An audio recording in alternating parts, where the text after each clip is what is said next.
여러분 안녕하십니까? 저 사람은 전생에 나라를 구했나?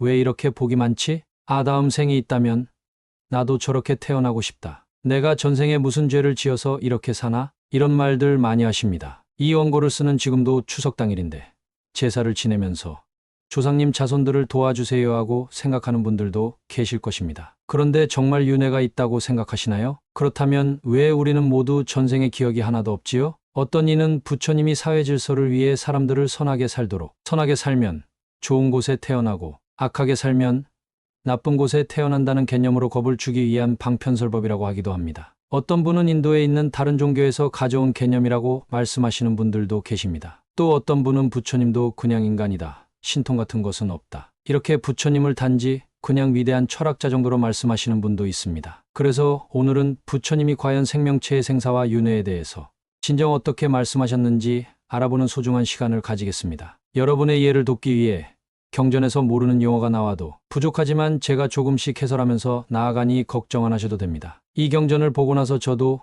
부처님께서 이렇게까지 설명을 상세하게 반복을 하신 점에 대해 저도 많이 놀랐습니다. 지금 시작합니다. 불설견정경. 부처님이 견정이라는 비구의 물음에 답한 경. 이와 같이 들었다. 어느 때 부처님께서는 왕사성 기국정사에 계셨다. 걸식할 시간이 되자 500의 비구와 1000명의 보살과 우바세를 거느리고서 모두 공양 도구를 가지고 왕사성 밖으로 나가셨다. 큰 나무가 있었는데 이름은 감향이며 뿌리는 깊었고 줄기는 컸으며 가지와 잎은 무성하고 꽃과 열매가 모두 붉으며 그 맛은 달고 맛있었다. 나무 아래는 너르고 평평하였으며 돌을 모아 만든 자리가 있었다. 부처님께서 그곳에 머물고자 하시자 여러 우바새들이 곧 자리를 펴서 깔았고 부처님께서 곧 앉으시자 제자와 보살들도 모두 자리 잡고 앉았다. 이때 견정이라는 한 비구가 있었는데 새로이 법복을 입고 들어온 자였다. 그는 마음에 의심을 품고 혼자 이렇게 생각하였다. 부처님께서는 후세에 태어남이 있다고 말씀하시지만 사람이 죽고 나서는 돌아와 알려주는 이가 아무도 없으니 어떻게 알 수 있나? 이것을 부처님께 여쭈어 보아야겠다. 그러나 말을 하기도 전에 부처님께서 미리 아시고 먼저 말씀하셨다. 이런 능력을 하늘의 눈인 천안통, 하늘의 귀인 천이통 등 오신통이라고 하며 그 중에 마음을 읽는 능력을 타심통이라고 합니다. 그리고 부처님은 방금 말씀드린 오신통과는 비교도 안 되는 큰 능력인 열애심력이 있습니다. 당연히 말을 하던 하지 않던 중생의 마음에 일어나는 일을 모두 아십니다. 제자들아, 이 나무는 본래 하나의 씨로부터 사대로 길러져 이렇게 크고 무성하게 자라 여기 있는 사람을 덮고 있다. 본래 씨로 있을 때는 뿌리줄기 별매는 있지도 않고 보이지도 않았지만 사대를 얻게 되면서 인연이 서로 연결되어 곧 싹잎줄기마디 꽃의 열매가 생겼고 뿌리가 더욱 자라 스스로 나무를 이루게 되어 넓고 멀리 가지를 들이우게 된 것이다. 처음 이름은 씨였고 씨는 다시 싹을 내었으며 싹은 다시 줄기를 내었다. 줄기는 다시 잎을 내었고 잎은 다시 꽃을 내었으며 꽃은 다시 열매를 내었다. 점차로 변화되고 바뀌어 옛것이 아니면서 옛것에서 벗어나지도 않고 이름도 일정한 이름이 아니면서 마침내 큰 나무를 이루었다. 나무에서 다시 과실이 생기고 과실이 다시 나무를 이루어 오랜 세월이 흐르면서 이와 같이 수없이 많아진 것이다. 부처님께서 이어 여러 제자들에게 말씀하셨다. 만일 꽃과 열매와 줄기와 마디와 뿌리를 한데 모으면 다시 본래의 씨로 환원시킬 수 있는가? 제자들이 모두 말하였다. 그럴 수 없습니다. 그것은 벌써 변화되어 환원할 수 없습니다. 나날이 썩고 무너져 씨가 변화해 다시 생기는 것이며 이렇게 끝없이 나고 바뀌어 마침내는 모두 썩어 없어지는 것입니다. 다시 환원해 본래의 씨가 될 수는 없습니다. 부처님께서 제자들에게 말씀하셨다. 이제 아주 잠시 복잡한 내용이 나오는데 바로 제가 해설할 테니 그냥 보시기 바랍니다. 태어나고 죽는 것도 그와 같다. 지시는 연기법을 만들고 연기법은 치를 만들며 지는 탐해로 나아가게 하니 지는 저 나무의 씨와 같다. 지는 작지만 자라서 큰 나무가 되는 것처럼 하나의 치가 숱한 인연을 만드니 숱한 인연은 본래 치로부터 나온다. 치는 행을 내고 행은 식을 내며 식은 자색을 내고 자색은 유깁을 내며 유깁은 객락을 내고 객락은 통을 내며 통은 애를 내고 애는 수를 내며 수는 유를 내고 유는 생에 이르며 생은 노사에 이르니 이 12인연을 합하여 몸을 이루는 것이다. 그 유명한 십연기를 말씀하십니다. 한자는 경전마다 좀 다르지만 이 경전에서는 조금 특이한 한자가 쓰였습니다. 모든 종파가 공통적으로 쓰는 12연기의 표준을 지금부터 짧게 말씀드리면 12연기는 무명행식 명색 유깁 촉수의 취유 생노사를 말하는데 전 우주의 일체 생명체의 생로병사를 부처님이 관찰하시고 일체 생명체가 공통으로 겪는 태어남과 죽음까지를 설명하는 일종의 공식입니다. 무명은 무지를 말합니다. 무명을 깨면 삼명이라고 하고 이렇게 부처님처럼 생명체가 전우주에서 어떻게 생로병사하는지 그 끝없는 흐름인 12연기를 자신이 직접 관찰해 낼 수 있다는 것을 말합니다. 지금부터 12연기를 인간에 해당되는 경우로만 한정해서 정말 간단하게 설명해 보겠습니다. 간단하지만 남방불교인 성문도에 한정해서 설명하지 않고 대승불교의 방식으로 설명을 시도해 보겠습니다. 큰 깨달음을 얻은 생명체를 제외하고 대부분의 생명체는 무지 속에서 자신이 왜 태어나고 죽음 이후에 어떻게 되는지를 모릅니다. 그것이 무명인데 무명으로 인해 일체 우주의 움직임인 풍대로 인해 윤회합니다. 업력 즉 인과의 법칙 때문입니다. 인과는 업이고 행음인 풍대는 력입니다. 그래서 업력입니다. 그래서 전우주의 인과를 돌리는 우리 마음의 본체인 팔식으로 인해 전생의 수많은 습관인 종자를 내장한 채로 아버지의 정자와 어머니의 난자가 만날 때 동시에 존재감만 가지는 식이 그 수정란에 같이 들어갑니다. 이 존재감만이 가지는 식이 신식이나 식신이라고 부르기도 하는데 유식학에서는 개별 생명체의 기본이식인 칠식으로 볼 수 있습니다. 세 가지 연이 화합했으니 사면화합인데 여기까지가 소위 사람이라고 부르는 심신의 첫 단계입니다. 그리고 어머니 뱃속부터 모양, 이미지, 소리, 냄새, 맛, 접촉, 생각이라는 색성향 미촉법이라는 6가지를 눈, 귀, 코, 혀, 몸, 미식이라는 육군으로 접촉합니다. 육입입니다. 그래서 접촉하고 느끼고 좋아하고 싫어합니다. 촉수입니다. 그런데 어린 시절에도 있지만 나이가 들면서 자신이 육군으로 육입을 느끼고 접촉하면서 점점 좋아하고 싫어하는 생각이 강력해집니다. 애취입니다. 소위 번뇌를 말합니다. 유식학에서는 칠식의 분화작용인 유기식을 말합니다. 지금 이 영상을 보면서 생각하는 것이 바로 유기식입니다. 그래서 자신의 자아의식이 점점 형성되기 시작하고 이에 따라 전생의 업보와 이번 생의 업보에 의해 생다음인 노병사를 겪습니다. 유생노사입니다. 22연기의 각 과정이 진행되는 업력을 대체 누가 돌리냐고요? 일체 생명체의 마음의 본체인 팔식 아레아식이라는 마음이 돌립니다. 여러분과 일체 중생의 심리적 업력과 모든 물리적인 것까지 다 돌립니다. 어디 있냐고요? 지금 여기에 지금 우리가 쓰는 유기식과 방금 말씀드린 나라는 존재감을 유지하는 칠식보다 더 깊이 우리 안 밖에서 항상 인과응보를 우리에게 일으키고 있으나 우리가 인지할 수 없는 심층 무의식을 말합니다. 그리고 전우주에 없는 곳이 없습니다. 그래서 법신이나 자성열애, 팔식한 마음, 밀심, 원각진공 부르는 경전의 목적마다 부르는 별명이 아주 많습니다. 이것을 직접 깨달아서 그 본체의 지혜인 반야를 쓸 수 있다면 무상정등경각인 큰 깨달음이라고 합니다. 혹시 처음 들으신 분이 있다면 어려우신 것이 매우 당연하며 다음 내용을 듣는 데는 전혀 지장 없으니 그냥 넘어가시기를 추천드립니다. 부처님의 말씀을 계속 들으시겠습니다. 몸이 있으면 당연히 늙음과 죽음으로 나아가야 하며 직신이 변하고 바뀌어 행을 따라가게 되면 다른 부모가 있게 되고 다른 형제를 받게 되며 다른 육정, 다른 습관, 다른 고락, 다른 풍속이어서 모두 옛 것이 아니기 때문에 곧 다시 돌아갈 수 없게 된다. 다시는 옛 것을 알지 못하기 때문에 새로 보는 것을 향하여 유라고 생각하고 영원하다고 생각하며 의지하는 것에 집착해 참다운 것이라고 부르며 전세 후세가 없다고 말하나 직신이 바뀌고 옮겨 행을 따라 유가 된 것이다. 직신이 이미 옮기고 나면 다시 부모가 있게 되고 다시 새로운 몸을 받게 되며 다른 육정, 다른 습관, 다른 고락, 다른 풍속이어서 곧 다시는 옛 것을 알지 못하게 되고 또한 옛 몸과 옛 습관과 옛 장소에 돌아올 수 없게 되니 나무가 다시 씨로 돌아갈 수 없는 것과 같다고 보라.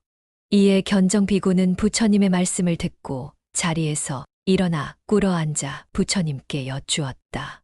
저는 마음에서 아직 의심을 없애지 못했으며 이해하지도 못했습니다. 바로 지금 어리석은 질문을 올리고자 하니 원하건대 저희들을 가엾이 여겨 부처님께서 그것을 분명히 이해시켜 주십시오. 저는 태어나서부터 이후로 사람이 죽는 것을 많이 보았습니다. 부자 형제 부부 내외나 혹은 서로 사랑하던 벗, 혹은 서로 미워하던 원수도 있었는데 죽은 뒤에 돌아와 얼굴을 마주하고 좋은지 나쁜지를 대답해주는 식신은 끝내 없었습니다. 무슨 까닭입니까? 식신이 무언가에 막혀서 면전에 돌아와 사람에게 알려줄 수 없는 것입니까? 원컨대 저희들을 위해 분별하여 말씀해 주십시오. 저희들로 하여금 맺힌 것이 풀어져 진실을 빨리 볼 수 있게 해주십시오. 부처님께서 말씀하셨다. 비구야. 그 식신은 형상이 없으며 변화하고 옮겨 행을 따라서 있게 된다. 만일 몸이 복을 지으면 복된 식신으로 변화되어 태어나게 되지만 또한 면전에 돌아와 사람에게 알려줄 수는 없다. 무엇 때문인가? 마치 대장간에서 돌을 녹여 철을 만들고 철이 되고 나면 곧 달구어 그릇을 만드는 것과 같다. 그릇이 되고 난 뒤 다시 도로 돌이 되게 할 수 있겠느냐? 견정은 말하였다. 참으로 그럴 수 없습니다. 돌은 이미 철이 되었으므로 끝내 다시 도로 돌이 될 수는 없습니다. 부처님께서 말씀하셨다. 식신이 변화하고 옮겨 중음에 머무는 것은 돌이 녹아 철이 되는 것과 같으며 중음에서 변화하여 다른 몸을 받는 것은 철이 달구어져 그릇이 되는 것과 같다. 형상이 소멸되고 몸이 바뀌면 옛 식신으로 돌아올 수 없다. 임종우, 사람이 사람으로 다시 태어나는 경우만 어머니의 뱃속에 들어가기 전에 잠시 머무는 상태가 있습니다. 그것을 중음신의 단계에 머문다고 합니다. 사람이 사람으로 다시 태어나지 않으면 중음신의 단계를 거치지 않습니다. 그런데 중음신은 전생의 기억이 흐릿하고 멍한 상태이지만 일종의 오신통이 있습니다. 그래서 자신이 생각하는 사람 곁으로 순식간에 갈 수도 있고 어디선가 남녀가 자손 생산을 위한 신체 행위를 하고 있으면 그 남녀의 행위는 그 중음신에게는 완전 다른 가야 할 장소로 보이기 때문에 그런 행위가 일어나는 장소에 자기도 모르게 이끌린다고 합니다. 그러나 주체의식이 없고 기억이 흐릿하여 멍한 상태입니다. 불교에서는 이것을 격음의 미혹이라고 부릅니다. 무엇 때문인가? 행의 선과 악으로 식신이 가서받으며 변화하여 바뀌는 것이 마치 돌이 철이 되는 것과 같기 때문이다. 오선업을 닦고 행하여 사람 몸을 받으면 다시 부모가 있게 된다. 이미 부모가 있으면 곧 6가지 얽매임과 막힘이 있게 되니 지금부터 왜 사람 몸을 받으면 전생의 기억이 나지 않는지 부처님이 6단계로 설명하십니다. 수행에도 매우 중요합니다. 기억을 나게 하려면 기억을 나지 않는 이유를 분석해서 해결해야 하기 때문입니다. 그래서 부처님은 이 중요한 6단계를 어떻게든 이해시켜 주시기 위해 정말 많은 비유를 하십니다. 첫째는 중음에 머물러 있으면서 다시 돌아올 수 없는 것이며 둘째는 간 곳을 따라 몸을 받아 태 안에 있는 것이며 셋째는 처음 태어날 때 겪는 고통으로 옛식의 모습을 잊어버리는 것이며 넷째는 땅에 떨어지자마자 옛식의 기억은 소멸되고 다시 새로 보는 것에 관한 생각을 일으키는 것이며 다섯째는 태어난 뒤에 곧 먹는 것에 집착하여 탐하는 생각으로 옛식의 기억이 끌어지는 것이며 여섯째는 태어나면서부터 나날이 커가며 새로 보는 것에 익숙해짐으로 식이 멸하여 다시는 옛식을 회복하지 못하는 것이다. 이 영상이 유익하다고 생각되신다면 화면 하단의 구독과 좋아요 버튼 눌러주시고 알림 설정도 부탁드립니다. 제자들아, 마치 상인이 사방의 나라를 두루 돌아다니면서 온갖 괴로움과 즐거움을 겪은 것과 같다. 곧 마음으로 동쪽 한 지방이나 나라에서 있었던 일을 생각하면 이 기억을 떠올리자마자 서쪽, 남쪽, 북쪽에서 겪은 기억은 곧 없어지는 것과 같다. 생사 또한 그와 같아서 이 세상에서 지은 행위 후 새로 옮겨가 몸을 받고 나면 받는 즉시 곧 새로운 생각과 기억을 일으키게 되고 옛식의 생각은 곧 소멸하게 된다. 마치 상인이 오직 한 방위에서 있었던 일만을 기억할 때 나머지 3방위에 대한 생각은 없어지는 것과 같다. 이런 6가지 일 때문에 얽매이고 덮이고 막히고 걸려 다시는 옛 식신으로 돌아오지 못하는 것이다. 방금 6가지는 사실 수행에 매우 중요하니 나중이라도 다시 돌려보시기 바랍니다. 마치 씨가 나무가 되고 돌이 철이 되는 것처럼 본래 것이 변화하고 이름이 바뀌므로 다시는 돌아와 면전에서 대답해 줄 수 없는 것이다. 부처님께서 이어 말씀하셨다. 다시 비유하자면 마치 옹기장이가 흙을 이겨 그릇을 만들어 불로 구우면 변화하여 질그릇이 되는 것과 같다. 과연 질그릇을 도로 흙이 되게 할 수 있겠는가? 제자들은 모두 말하였다. 참으로 그럴 수 없습니다. 흙이 이미 구워지고 달구어져 형상이 변해 질그릇이 되었으니 다시 도로 흙이 되게 할 수는 없습니다. 부처님께서 말씀하셨다. 제자들아, 식신이 변화하고 옮겨져 행을 따라 몸을 받는 것이 마치 흙으로 질그릇을 만드는 것과 같다. 사람이 도의 행이 없으면 다시는 옛것을 알 수 없으므로 다시 돌아와 대답할 수 없는 것이다. 비구들아, 다시 비유하자면 나무가 자라 수십 아름이나 된 것을 솜씨 좋은 장인이 곧 규격에 맞추어 잘라서 기묘하고 공교롭게 온갖 것을 새기는 것과 같다. 만일 사람이 쪼갠 나무와 새긴 것들을 다시 합친다면 좋은 솜씨로 도로 나무가 될 수 있겠는가? 여러 제자들은 말하였다. 참으로 그럴 수 없습니다. 나무는 이미 잘려져 쪼개지고 조각조각 깎였으며 가지와 잎이 말라 죽었으므로 다시 모은다고 나무가 될 수는 없습니다. 부처님께서 말씀하셨다. 제자들아, 식신은 이 세상에서 선과 악을 짓고 행하다가 죽음에 이르면 그 식신은 옮겨가 행을 따라 몸을 받게 되어 보는 것과 익히는 것이 다시는 옛 몸이 아님으로 돌아올 수도 없으며 다시는 옛 것을 알 수 없으므로 면전에서 서로 대답해 줄 수 없다. 이는 나무가 쪼개지고 나면 다시 모아 살아나게 할 수 없는 것과 같다. 부처님께서 이어 말씀하셨다. 다시 비유하자면 마치 장인이 모래를 구워 붉은색을 만들고 다시 흰 모양으로 바꾸며 물처럼 변화시키는 것과 같다. 제자들아, 붉게 된 것을 도로 다시 모래로 만들려고 하면 그럴 수 있겠는가? 여러 제자들은 말하였다. 참으로 그럴 수 없습니다. 모래를 구워 한번 변하고 나면 도로 회복시킬 수 없습니다. 부처님께서 말씀하셨다. 태어나고 죽는 것도 그와 같다. 사람이 도의 마음이 없거나 깨끗한 눈이 없으면 몸이 죽을 때 식신이 떠나 행을 따라 변화하고 바뀌어 다른 몸을 받게 되며 다른 세상에서 지내다가 다시 포태를 받아 보고 익히는 것이 모두 달라지므로 다시는 옛 것을 알지 못하게 된다. 이는 마치 모래가 붉게 된 것을 다시 환원시킬 수 없는 것과 같다. 드디어 부처님이 수행에 대한 말씀을 꺼내셨습니다. 사람이 도의 마음이 있거나 깨끗한 눈을 가지면 전생의 기억을 복원할 수 있다는 말씀이십니다. 눈하면 금강경의 유관 천안 해안법안 불안을 생각하시면 됩니다. 천안통은 전우주의 모든 것을 마음대로 보는 지혜의 눈인데 아주 작은 범위부터 아주 큰 범위까지 수행자마다 그 크기가 천차만별입니다. 수행자가 색계사선정이라는 높은 선정의 경지에 든다면 그 수행자의 목적마다 다르지만 오신통을 닦을 수 있는데 우주를 보는 능력을 천안통이라 하고 과거 전생을 기억하는 능력을 숙명통이라고 합니다. 그리고 부처님의 중요한 말씀을 그냥 넘어가실 수 있는데 행을 따라 변화하고 바뀌어 라는 구절이 수행의 핵심입니다. 행이라는 것은 행음이라고도 부르고 풍대입니다. 무명행, 식명색, 명색이라고 부르는 인간의 수정란 상태 이전에 우리가 무명, 즉 무지하기 때문에 행이라는 풍대의 움직임에 의해 영문도 모르고 인간의 수정란이 화합할 때 중음신이 그 안으로 투퇴하게 되는 것입니다. 아버지의 정자, 어머니의 난자, 중음신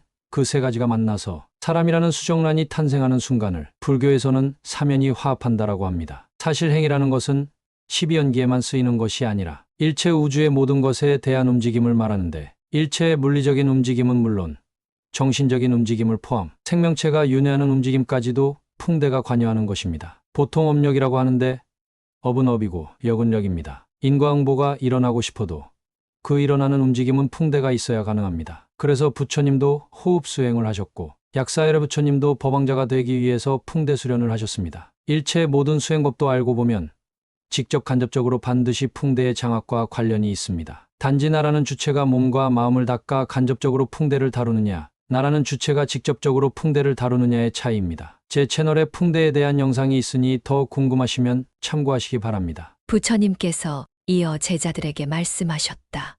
다시 비유하자면 마치 물을 둥근 병에 담으면 그 형체도 따라 동그래지고 모난 그릇에 옮겨 담으면 형체도 따라 다시 각이 지며 크고 작고 굽고 곧은 것이 비우는 곳에 따라 달라지는 것과 같다.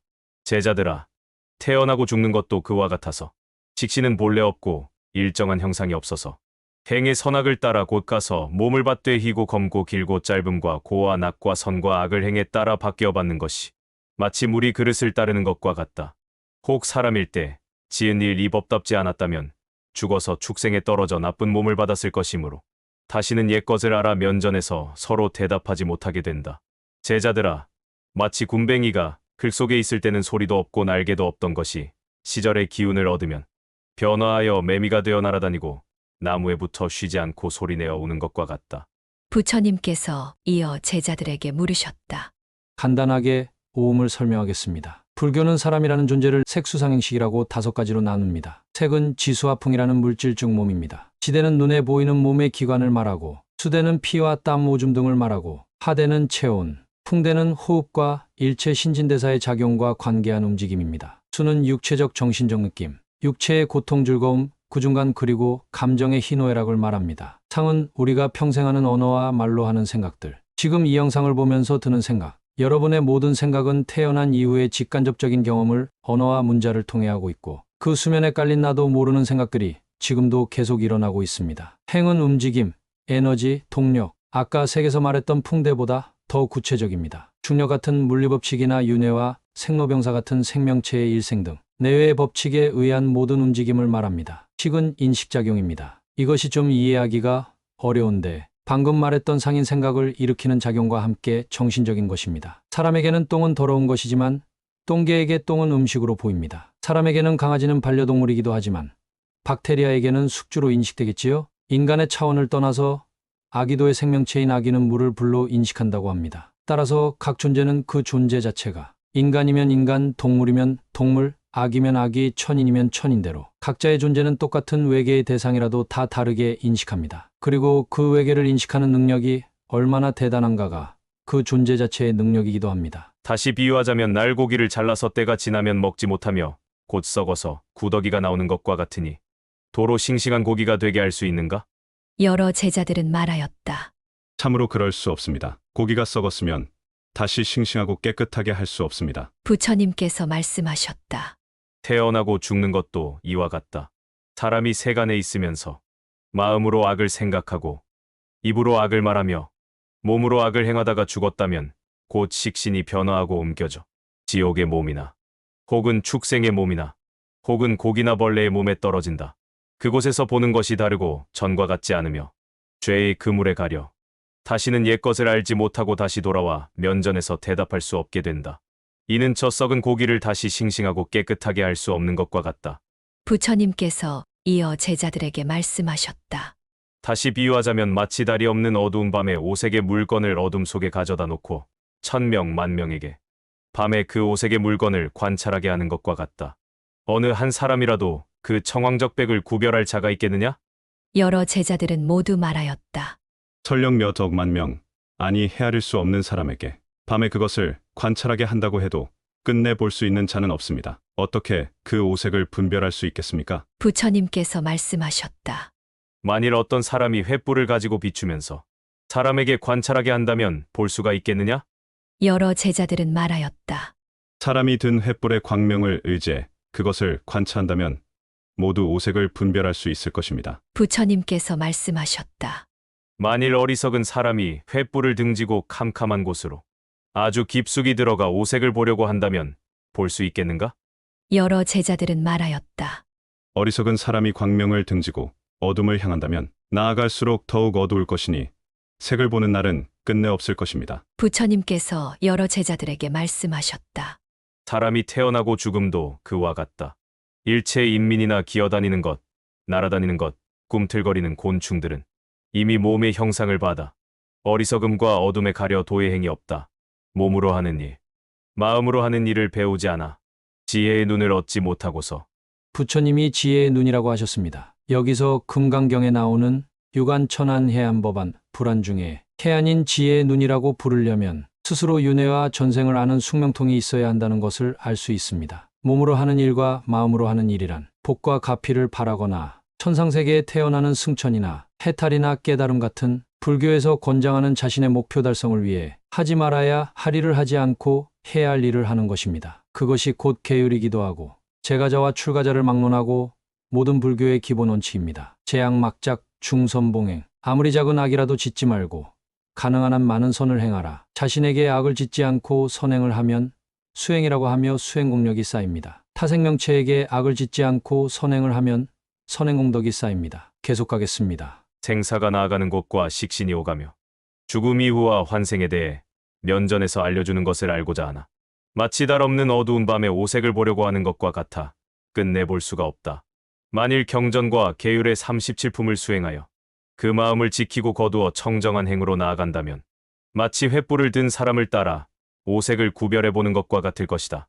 사람이 불법의 가르침을 따르면 곧 죽고 남을 분명히 구별하여 알 수 있고 5세계의 식신이 오가며 선하고 악한 곳에 떨어지는 것을 자세히 볼 수 있으니 마치 횃불이 색을 비추어 죄다 분명히 보는 것과 같을 것이다. 사람이 처음에 몸으로 하는 일, 마음으로 하는 일을 배우지 않으며 경전과 계율을 어겨 세속의 삼류를 따라 마음에 드는 뜻만 쫓고 참된 법을 끌어버리며 믿지도 않고 즐거워하지도 않고 즐거이 받들어 행하지도 않는다면 마치 횃불을 등지고 어둠으로 들어가는 것처럼 의심의 결박이 나날이 심해지고 보고하라 분명히 깨닫는 날은 끝내 없을 것이다. 부처님께서 이어 제자들에게 말씀하셨다. 너희들은 어리석고 꽉 막힌 마음을 따르지 말라. 청정하고 바르고 참된 도를 믿지 않으면 스스로 지옥에 떨어져 몸이 고통을 받을 것이니 나는 그 때문에 비유를 이끌어 너희들이 분명히 알게 하는 것이다. 항상 부지런히 힘써 경전과 계율을 받들어 행하고 마음속에 간직해야 할 것이다. 부처님께서 이어 제자들에게 말씀하셨다.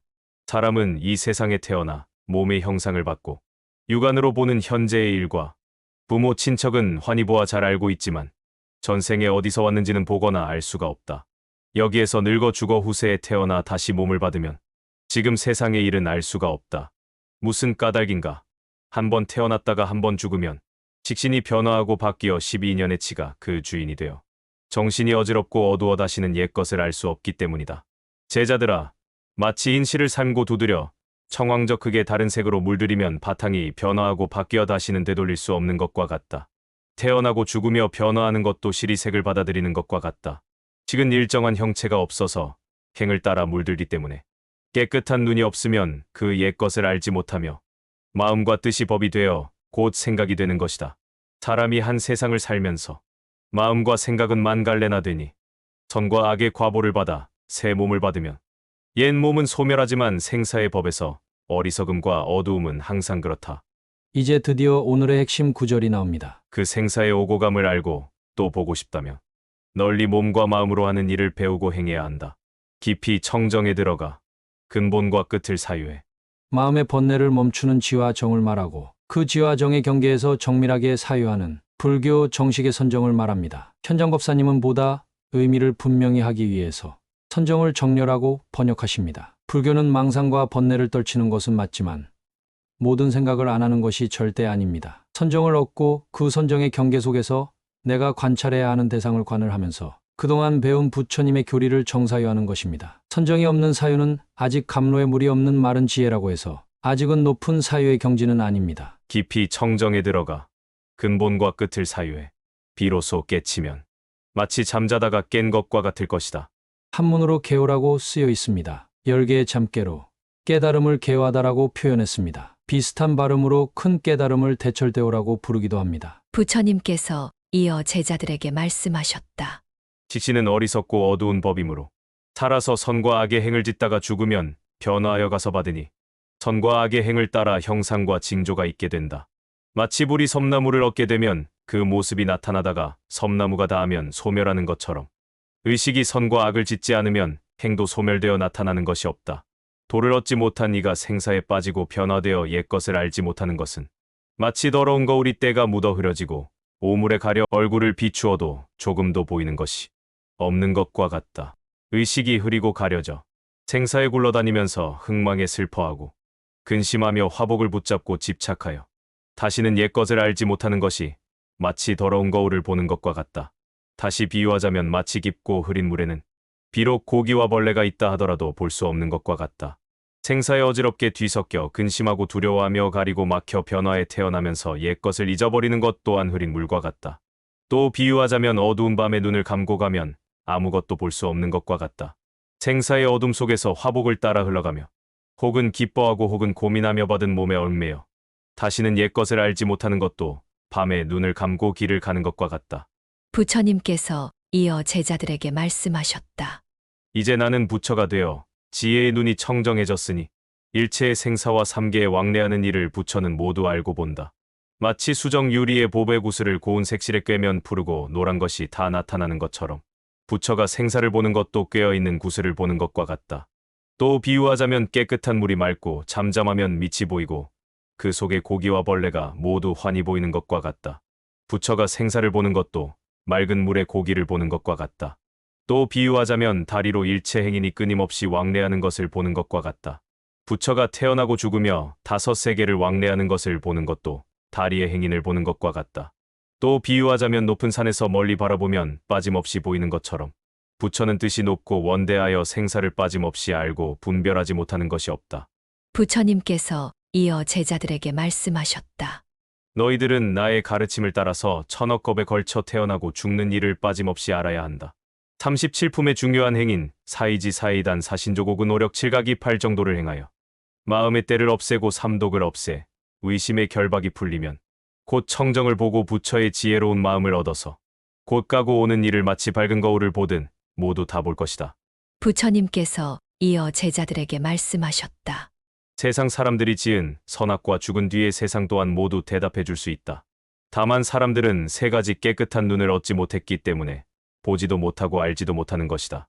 37조 도품은 일체 불교의 수행의 원리를 정리한 것입니다. 그리고 방금 말씀하신 부처님의 세 가지 깨끗한 눈은 무엇일까요? 먼저 삼명으로 설명해 보면 무명이라는 무지가 깨지려면 증득해야 하는 전우주 전차원의 공간을 보는 지혜인 천한명, 전 우주의 시간에 따른 윤회를 보는 눈인 숙명명, 모든 번뇌가 다한 누진명이라는 삼명을 말할 수도 있습니다. 그리고 금강경으로 설명해 본다면 유관, 천안, 해안, 법안, 불안, 성문도의 성자인 아라한의 해안, 보살도에서 높은 보살인 대보살의 법안, 부처님의 불안. 저는 이 경전에서 말하는 모든 우주의 일체 생명체의 생사윤회의 흐름을 볼 수 있는 능력을 금강경에 나오는 5가지 눈 중에 밝음의 수준과 범위가 다를 뿐이지 천한명, 숙명명, 누진명의 3가지 밝음이 방금 말씀드린 해안, 법안, 불안 3가지 눈에 모두 들어가 있다고 생각하고 있습니다. 다시는 그 근본을 모르기 때문에 6가지 얽매임과 가림에 집착해 육안으로 행하기 때문에 보지도 못하고 대답해 주지도 못하면서 그것을 없다고 말하는 것이다.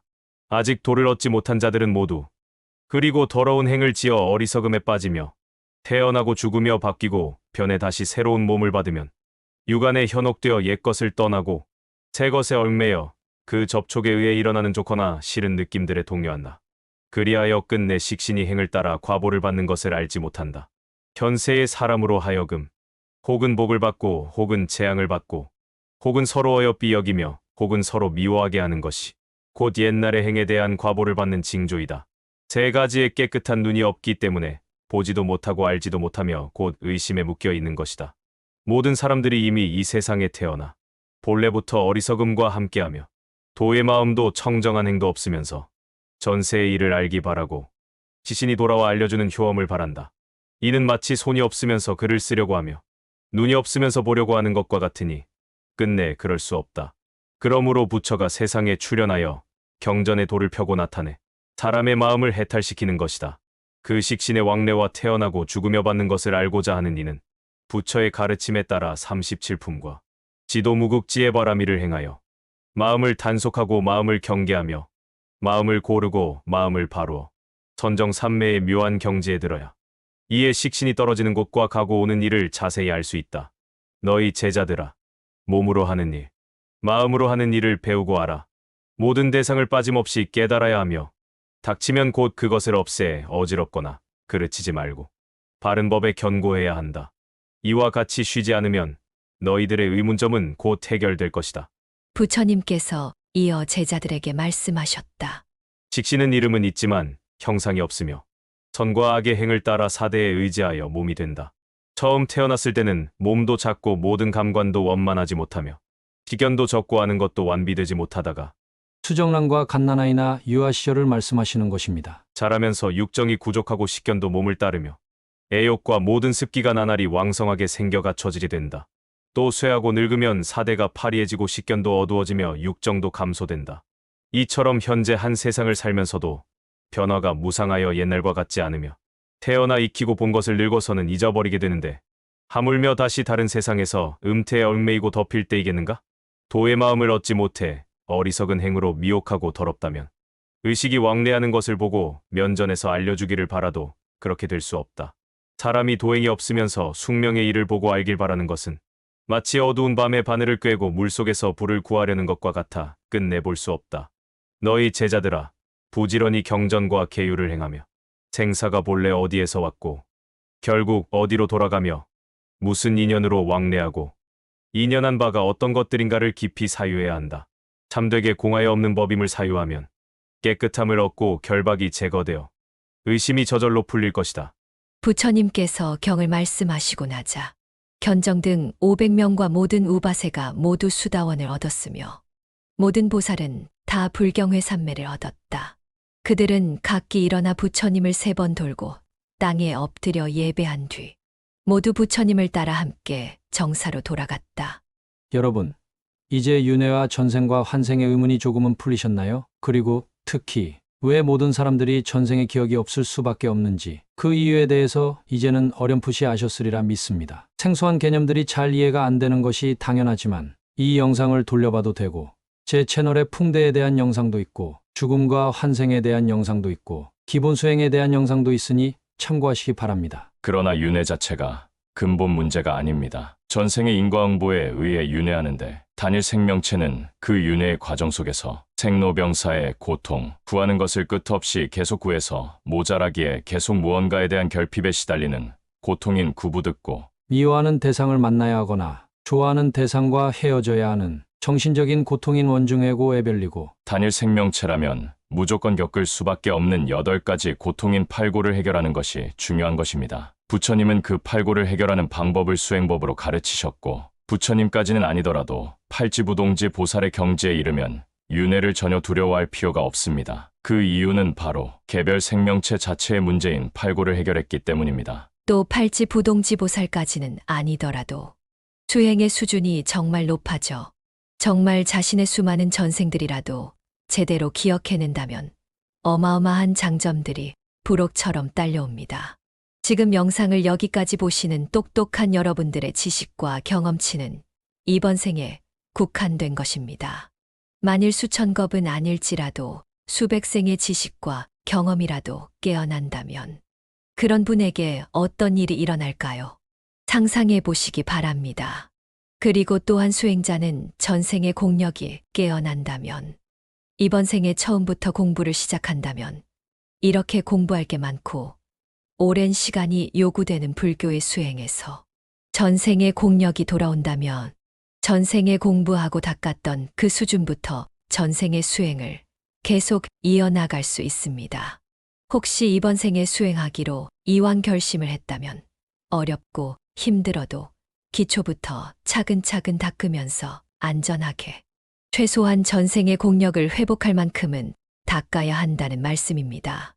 여러분은 인간으로 태어나는 것이 얼마나 어려운지 아직 실감이 안 나시지만 저도 아주 조금 더 이해할 뿐이지만 그 이해한 만큼만 가지고 생각해도 이번 생에 우리가 인간으로 태어나 있는 것은 거의 대부분의 사람이 그 엄청난 수의 윤회 전생 속에서 많은 수행을 했거나 많은 선행을 하지 않았다면 거의 불가능하다고 생각하고 있습니다. 제가 이 영상을 통해서 여러분에게 전달드리고 싶은 말씀은 부디 이번 생에 인간으로 태어나 있을 때 60억이나 되는 사람들을 보면서 인간의 몸을 입고 있는 것이 당연하다고 이번 생의 경험만 가지고 생각하고 판단하지 마시고 지금의 인간의 몸을 입은 이번 생애가 굉장히 소중하다고 생각하셔서 팔만대장경에 있는 부처님의 가르침을 만난 기회를 부디 놓치지 마시기 바랍니다. 오늘은 여기까지입니다. 즐거운 한가위 명절 되시고 남은 2024년도 즐겁고 유익한 한 해가 되시길 바랍니다. 마음 닦는 손오공 채널은 부처님을 비롯한 성인이 남긴 심신수양의 기록들을 연구하여 사람들이 추상적으로 생각하거나 잘못 알고 있는 개념 속에서 스스로 중심을 잡으실 수 있도록 본질을 흐리지 않는 선에서 현대인이 이해하기 쉽게끔 실용적인 원리를 정리해서 전달하고 있습니다. 선행하는 사람을 돕는 것도 누구나 지금 당장 할 수 있는 가장 쉬운 선행입니다. 화면 하단의 왼쪽에는 멤버십 가입 버튼이 있고 오른쪽에는 슈퍼생스가 있습니다. 여유가 되시는 분들의 작은 후원은 더욱더 정성이 들어간 영상을 제작하는데 큰 힘이 됩니다. 제 채널인 마음 닦는 손오공에 대한 많은 성원 부탁드리겠습니다.